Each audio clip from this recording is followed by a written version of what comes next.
I am Namra Afzal and I am from Department of BS Chemistry. The topic of my presentation is hand wash and body wash. Uh, First of all, I will discuss about hand wash. Hand wash or hand liquid soap is formulated to wash hand and clean hands. Liquid hand wash is the best selling and most widely used in detergent products. Hand wash may have different features depending on content, and there are variations such as for children opaque with glycerin, with antibacterial, transparent, etc.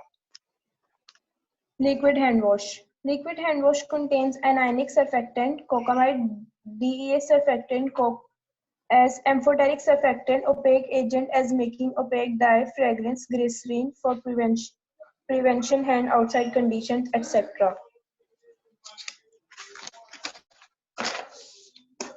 These are the ingredients of liquid hand wash. Liquid hand wash contains ingredients like aqua, lauric acid, potassium hydroxide, myristic acid, palmitic acid, stearic acid, potassium chloride, sodium lauryl sulfate, cocamide MEA, glycol diastearate, glycerin, tetrasodium EDTA, DMDM, hydantoin, BHT, silver, triclosan, fragrance with pine oil, and silver hydrogenated castor oil.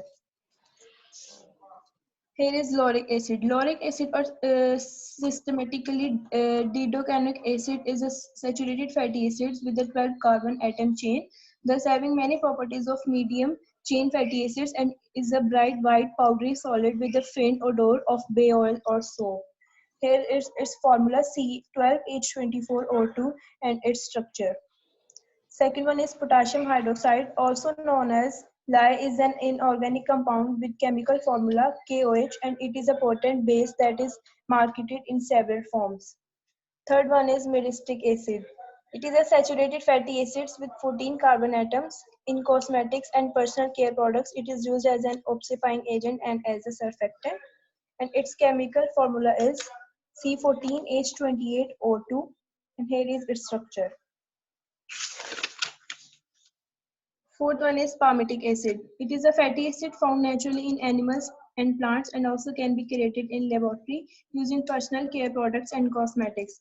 Its formula is C16H32 and O2 and its structure is this. Stearic acid. It is a saturated fatty acid with an 18 carbon chain. It is mainly used in production of detergent, soaps and cosmetics and its formula is C18H32H36O2 and its structure is here. Then sodium lauryl sulfate is an anionic detergent and surfactant found in many personal care products such as cosmetics, soap, etc. Its formula is CH3, CH2 whole 10, CH2, O, CH2, CH2 whole N, OSO3 sodium. And here is its structure.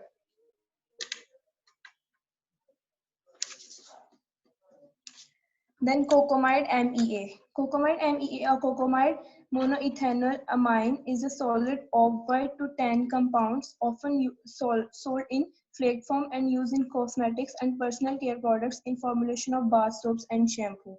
Its formula is CH3, CH2ON, CONH, CH2, CH2OH and its structure is this. Then glycol diastearate is the diester of stearic acid and ethylene glycol and most commonly encountered in personal care products and cosmetics where it is used to produce persilent effects as well as moisturizer and its formula is C38H74O2 and its structure is this.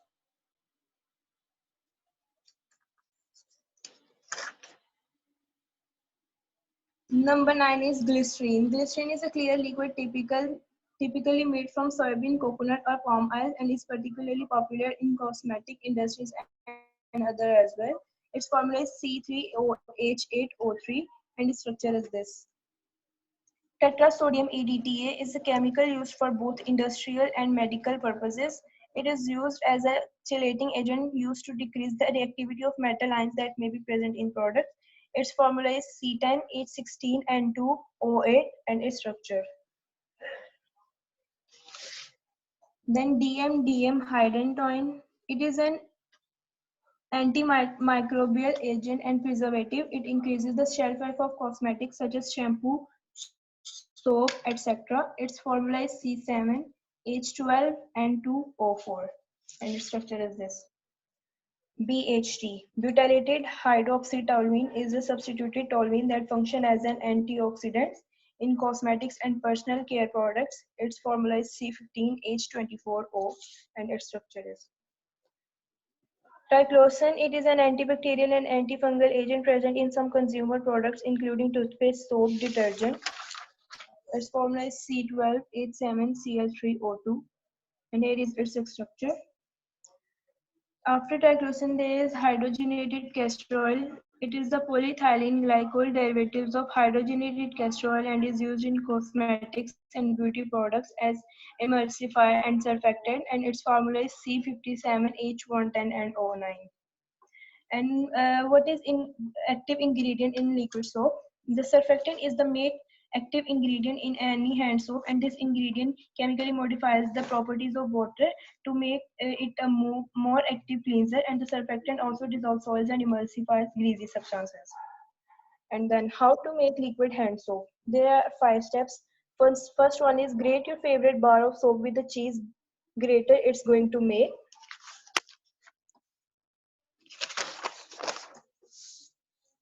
About 7 to 9 cups of liquid hand wash.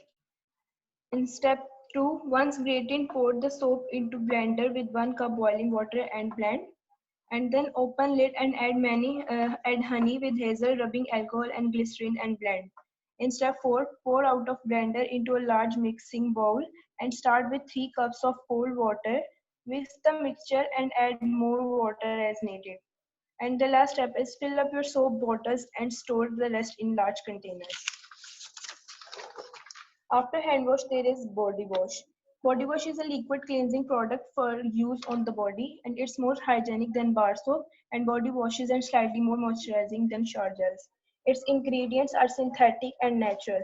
Synthetic ingredients are alpha hydroxy acid, AHA, salicylic acid or beta hydroxy acid, BHA, and glycerin. And natural ingredients include plants extracts like eucalyptus, aloe vera, tea tree oil, honey, almond, rosemary, etc.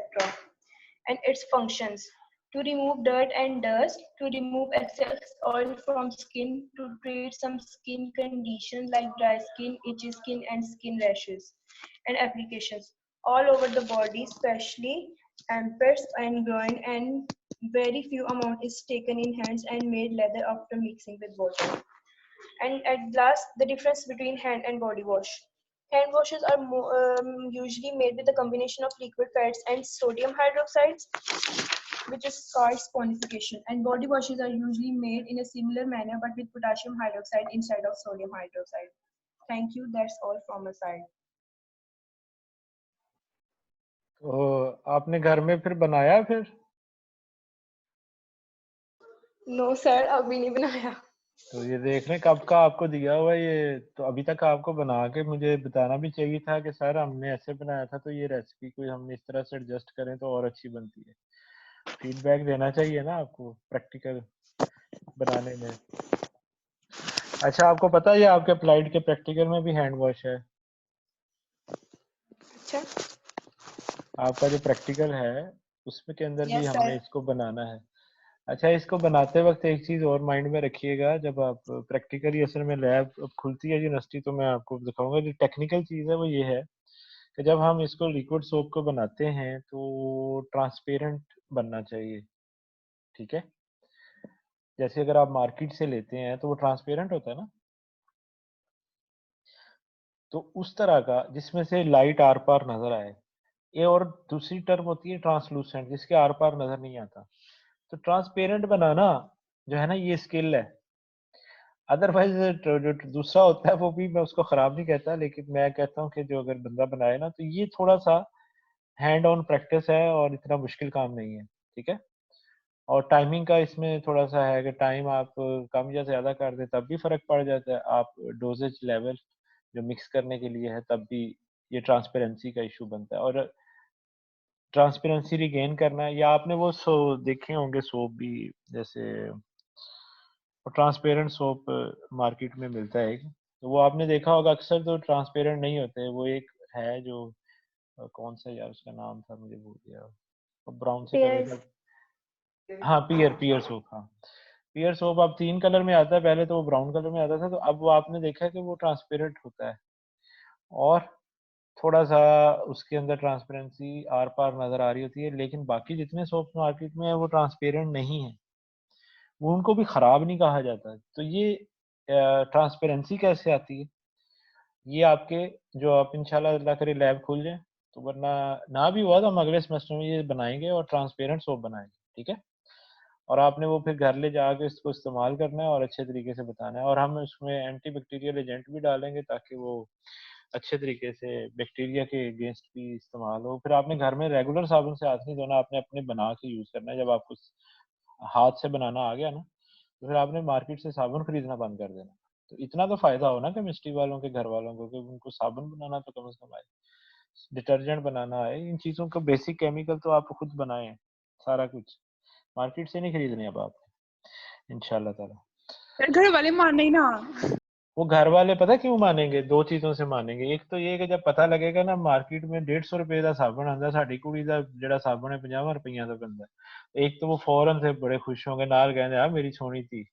दूसरा जो इसमें फर्क पड़ेगा वो ये पड़ेगा जब आप इस्तेमाल करेंगे और उनको लगेगा कि मार्केट में तो खालिश चीज, जैसे आम चीजें खालिश नहीं मिलती, तो जो केमिकल्स आपको कौन से खालिश है, उन्होंने कॉस्ट रिडक्शन के लिए बहुत सी एडिटिव्स डाले होते हैं ताकि कंपेटिटिव प्राइस मार्केट की बने।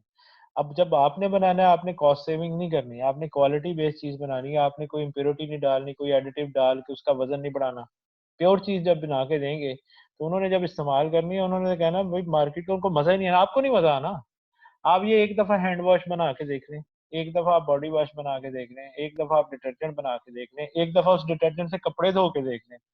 मैं आपको गारंटी के देता हूँ कि आपने मार्केट का कोई ब्रांड आपको पसंद नहीं आएगा, चाहे वो मल्टीनेशनल कंपनी का हो। क्योंकि जब हमने खुद बनाना है, एक तो आपने बेचने के लिए तो नहीं बनाना ना, आपने घर में इस्तेमाल के लिए बनाना है, तो आपने बेहतरीन क्वालिटी के चीजें उसमें ऐड करके बनाएंगे। और इवन अगर आपकी कॉस्ट मार्केट में जो अवेलेबल चीज के बराबर भी हो जाए, तो तब भी फर्क क्या है कि आपकी 3 गुना ज्यादा उससे अच्छी परफॉर्मेंस दे रहा है, तो आपकी कॉस्ट फिर भी 3 टाइम्स डाउन ही है। मतलब जहां पर वो ज्यादा यूज होना, आपका कम यूज होना है। और आपका अब मार्केट में आप एंटीबैक्टीरियल सोप लेते हैं, आपने कब उसका कभी टेस्ट किया है? एंटीबैक्टीरियल टेस्ट आप अपना हमारे यहाँ पे मैं आपको बताऊंगा आपके बैक्टीरिया की ग्रोथ कैसे चेक करते हैं, हमारे पास ये है फैसिलिटी केमिस्ट्री।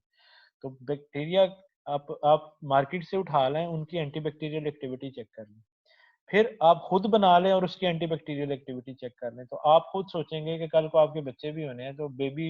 अच्छा आपको एक और मजे की बात, बेबी सोप, बेबी डिटर्जेंट का कंसेप्ट पाकिस्तान में बिल्कुल ही नहीं है। भाई बच्चों की स्किन के लिए कौन सी चीज अच्छी है, उनके लिए ये जो आपने बॉडी वॉश या इस तरह के हैं। अब एक वो कुछ कंपनीज हैं जिन्होंने बेबी की प्रोडक्ट्स लॉन्च की हैं, जॉनसन है इस तरह की, तो उनमें क्या फर्क होता है हमारी रेगुलर स्किन में और बेबी स्किन में? इसके अलावा बच्चों के कपड़े धोने के लिए जो डिटर्जेंट होता है वो भी अलग होता है, बेबी डिटर्जेंट। और जो बड़ों के कपड़े धोने के लिए डिटर्जेंट होता है वो भी अलग होता है। क्यों? बच्चे की स्किन और आपकी बड़ों की स्किन में बहुत फर्क है। बहुत से केमिकल्स ऐसे हैं जो बेबी गारमेंट्स में उसका स्टैंडर्ड और है, अडल्ट के लिए और है। मैं आपको छोटी सी एग्जांपल देता हूँ फॉर्मल्डिहाइड की। फॉर्मल्डिहाइड कार्सिनोजेनिक है, लेकिन अडल्ट के लिए इसकी जो स्टैंडर्ड है वो तकरीबन 70 ppm है, जबकि बेबी के लिए ये 20 ppm। अब यहीं से अंदाजा लगा लें तकरीबन कितने गुना उससे कम। यानी कि अगर 70 ppm तक, मतलब 50 या 60 ppm तक है फॉर्मल्डिहाइड, तो आप बड़ों को कुछ नहीं कहेगा वो, एज पर इंटरनेशनल स्टैंडर्ड जो जापानीज मेथड से हम चेक करते हैं। लेकिन बेबी को वो डेंजरस है, 20 ppm से ऊपर उसके लिए डेंजरस हो जाता है। तो यहीं से आप अंदाजा लगा लें। हम जो रेगुलर साबुन है, हमारे घर में अगर आपके बच्चे होते हैं, कल को आपकी शादियां या आपके भांजे भतीजियां बच्चे घर में, छोटू मोटू टिंटू पिंटू, उन सब के कपड़े आप तो उसी डिटर्जेंट से वॉश करते हैं जो आप अपने लिए। मार्केट में तो कभी अलग से बेबी डिटर्जेंट आपने सुना है कभी कि जनाब बेबी डिटर्जेंट है, बच्चों के कपड़े धोने वाला साबुन या बच्चों के कपड़े धोने वाला सर्फ डिटर्जेंट? कभी नहीं सुना। हालांकि ये स्टैंडर्ड ही उसका अलग है, तो कैसे हम एक करते हैं? हमारे पाकिस्तान में अभी भी बहुत हम पीछे हैं इन चीजों में। और आप केमिस्ट्री के हैं, आप कम से कम और कुछ नहीं तो अपने अब आप अगर खुद बेबी केयर के पॉइंट ऑफ व्यू से personal care, health care, baby care की बेस पे एक इंटरनेशनल स्टैंडर्ड की चीज जो कि बेबी के लिए हार्मफुल ना हो, अगर आप उसका साबुन बना लें, कल को आपकी शादियां होनी है, आपने बच्चे के लिए वो साबुन बना लें, तो आप खुद सोचें वो मार्केट में भी नहीं मिल रहा, तो आपको अपनी डिग्री का कितना फायदा होगा। जो लड़कियां तो जब शादी होगी खामद ने कहना यार मैं तो एवं ही इंजीनियर बन गया, डॉक्टर बन गया, इतना केमिस्ट्री देखो फायदा, कम से कम मेरी लाइफ में तो फायदा हुआ। लड़के की शादी हुई है, लड़की ने कहना मैं एवं ही एडी डॉक्टर आनी तो पता नहीं की मैं पढ़ लिया, लेकिन असल बंदा तो मेरा बंदा है जिसने मुझे इतनी अच्छी चीज बना दी मेरे बच्चे के लिए।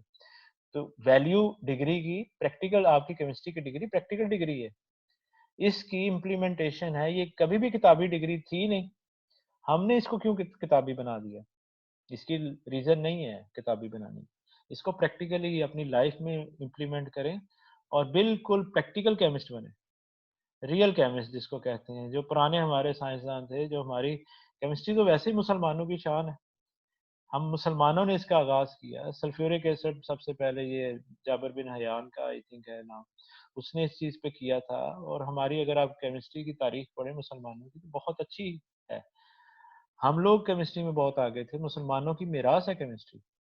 तो हमने इसको क्यों मतलब हम केमिस्ट्री में मुसलमान और हम पाकिस्तानी तो वैसे ही माशाल्लाह जीनियस कौम है, हमें तो बहुत आगे जाना चाहिए इसमें। तो आप लोग भी अपने आप को प्रैक्टिकल केमिस्ट बनाएं, किताबों में मालिक्यूल एटमों के आपस में रिएक्शन पढ़ पढ़ के दिमाग पागल करके रट्टा लगाने की जरूरत नहीं, आप उनको करके देखें। ये छोड़ें जी किताबों में क्या है, मैं प्रैक्टिकली इन दो को मिक्स करके देखता हूँ ना, बनती भी है कि चीज नहीं उस अच्छा एक चीज बनानी, बना के उसको चेक करना, ये है असल केमिस्ट्री। बनानी कैसे है, उसके पीछे जितनी केमिस्ट्री आपको आनी चाहिए, बना के उसकी करेक्टराइजेशन लफ्ज होता है, ठीक है, उसको चेक करना, उसकी करेक्टराइजेशन कैसे करनी है, ये आपकी केमिस्ट्री का काम है।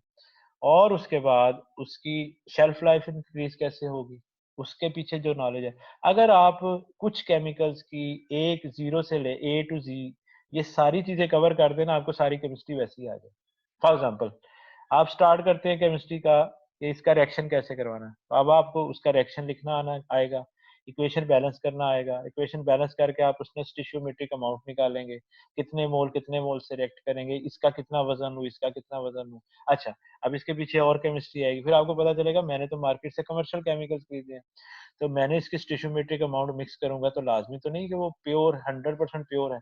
फिर आप क्या करेंगे, आप उसकी प्योरिटी चेक करेंगे, अगेन आपको कितनी केमिस्ट्री आएगी, फिर आप उसकी प्योरिटी को एनालाइज करेंगे, टाइट्रेशन से करेंगे या किसी भी मेथड से करेंगे। अब आपको उसकी फिर या आप एनालिटिकल टेक्निक्स यूज करेंगे, कैरेक्टराइजेशन रेडिएशन टेक्निक्स यूज करेंगे, वहां पर आपको डेटा मिलेगा, आप कहेंगे नहीं अगर ये एक्चुअल होता तो इसकी पीक्स तो यहाँ पे आनी थी, इसका मतलब इसमें इम्प्योरिटीज हैं।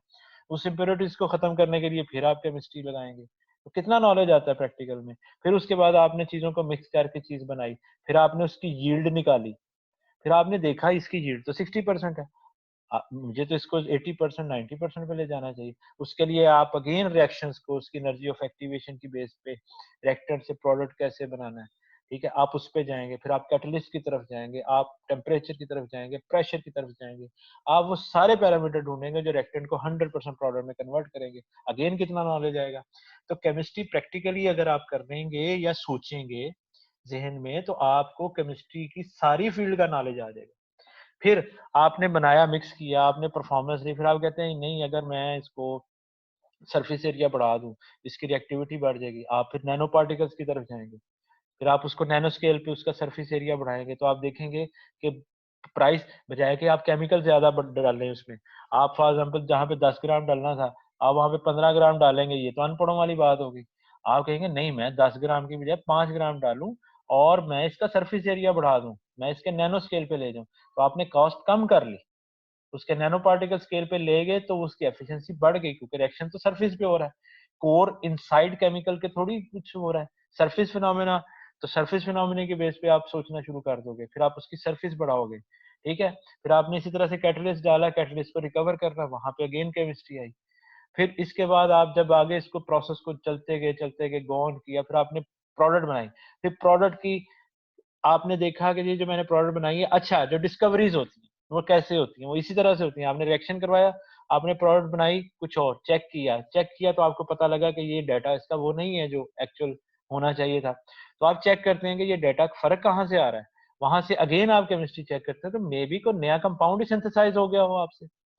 आपने फॉर एग्जाम्पल दो चीजों का रिएक्शन करवा के एक चीज बनाई, लेकिन वहां पे फॉर एग्जाम्पल आपने सल्फोनेशन करवाई, या आपने क्लोरीनेशन करवाई, या आपने क्लोरो ग्रुप की, आपने अमाइनो ग्रुप की, कोई भी एडिशन उस पे की है, लेकिन वो ग्रुप जहां पे आपने आर्थो पैरा मेटा पे लगाना था, उसकी बजाय पता चला कि ये 2-3 बेंजीन रिंग आपस में मिलके कहीं और जगह पे ग्रुप लग गया, बल्कि कोई और मॉलिक्यूल बन गया। अब पता लगा जी वो तो साइंस में रिपोर्टेड ही नहीं है, तो आपका कितना बड़ा नाम और साइंटिस्ट बनेंगे। आप इनोवेशन की तरफ जा सकते हैं, अपने अंदर इंस्पिरेशन पैदा करें प्रैक्टिकल की, और कभी भी इन चीजों को किताबों में तक सोचा। आपको मैं यहाँ तक बताऊं, आप जो रिएक्शन पढ़ते हैं ना, अगर आप प्रैक्टिकली करें ना, अगर प्रैक्टिकली लैब में परफॉर्मेंस करें, जो केमिस्ट होता है ना, वो हर वक्त मतलब उसके हाथ चलने चाहिए, उसकी आंखें नहीं चलनी चाहिए कि सिर्फ वो पढ़े और समझे। वो प्रैक्टिकली कर करके अपने आप को इतना ज्यादा स्किल्ड कर ले, इतना ज्यादा स्किल्ड कर ले। आपको सिंपल सी एक बात बताऊं, आप रोटी पकाते हैं, रोटी हमें भी पता है आटा गूंथते कैसे हैं, हमें ये भी पता है कि उसको रोटी को गोल कैसे बनाते हैं, हम हर बंदे ने देखा है। लेकिन जो किचन में काम करता है, चाहे वो मर्द है या औरत है, वो खुद जब तक रोटी बना के उसको गोल रोटी नहीं बनाता, आप खुद बताएं, देख देख के रोटी आ सकती बनाने? कभी भी नहीं आ सकती। तो हमेशा ये आती है प्रैक्टिकल से, जब प्रैक्टिस से, जैसे मैंने आपको भी बताया हैंड वॉश सोप, अगर आप वैसे बनाएंगे ना तो आपका हेजी बनेगा। अब इंशाल्लाह ताला अल्लाह मौका दे तो मैं आपको बताऊं ट्रांसपेरेंट कैसे बनेगा, और आप खुद देखिएगा, ये सारी प्रैक्टिस है, हैंड ऑन प्रैक्टिस है, और आपका बहुत अच्छा बनेगा। आप घरों में यूज करें, सब कहेंगे यार बाजार से लेके आते थे इतना महंगा 200 रुपए की बोतल, और हमारे घर में इसने 50 रुपए की कॉस्ट आई है, इतनी मजेदार, इतना क्यों कमा रहे हैं, और आपको उन पे गुस्सा आना शुरू हो जाएगा। घर में जितनी बॉटल पड़ी है वो फेंके ना, कल को आपने इन्हीं को फिल करके इनमें यूज करना है, क्योंकि बॉटल बनवाएंगे थोड़ी आप अपनी, आप बनाएं बल्क में। उसके बाद अपने ये घर में जितनी बॉटल्स हैं, शैम्पू की फलानी, ये कभी भी ना फेंकें, इनको जमा करना शुरू कर दें। ये आपने टारगेट बनाना है, मैंने सारी फिल करनी है खुद बनाना, उन्हीं में यूज करें, उसका डिस्पेंसर यूज करें और इस्तेमाल करें। और कल को अल्लाह आपको थोड़ा सा हिम्मत दे, आप उसको कमर्शियल करें, बिजनेस करें। आप और कुछ नहीं तो आप चंद 8-10 कस्टमर भी पकड़ लेना, तो आपकी अच्छी खासी रोटी निकल आती है। आपको नौकरियों की जरूरत ही नहीं है कि आप कहीं पे जाएं और नौकरी करें। 1 बजे के बाद आपकी क्लास ऑफ होनी है, तो मैं ये पूछना चाह रहा था, अब उसका अगर मसला हल हो गया है मरियम का, तो उसका कंप्लीट कर लेते हैं, और थोड़ी देर आप मजीद बर्दाश्त कर लें। मोटिवेशन आपको ज़रूरी थी केमिस्ट्री की देनी, तो आपके फ़ायदे के लिए दी है। तो बाकी अभी मरियम का सेशन चलाते हैं। मरियम ओके आपका? Yes sir.